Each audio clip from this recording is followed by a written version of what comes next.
Labą dieną, esu Lolita Zagurskaitė. Jau 10 metų dirbu Karalienės Mortos mokykloje. Pradėjau dirbti kaip pradinių klasių mokytoja. Vėliau tapau Kauno pradinės ir pagrindinės mokyklos ugdymo vadove. O nuo šių mokslo metų esu tarptautinio bakalaureato MYP programos koordinatorė Vilniaus ir Kauno pagrindinėje mokykloje.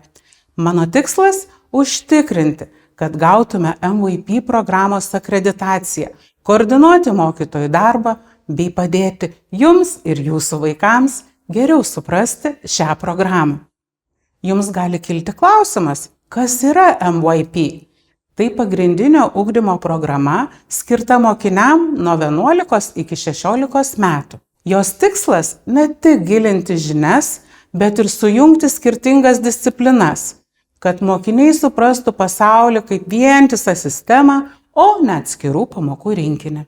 Pavyzdžiui, geografijos pamokose mokiniai nagrinėja klimato pokyčius, o gamtos mokslų jų poveikį aplinkai ir ekosistemoms. Matematikos pamokose jie mokosi analizuoti duomenis apie pasaulinius demografinius pokyčius, o istorijos tiria, kaip šie pokyčiai lėmė migraciją ar konfliktus.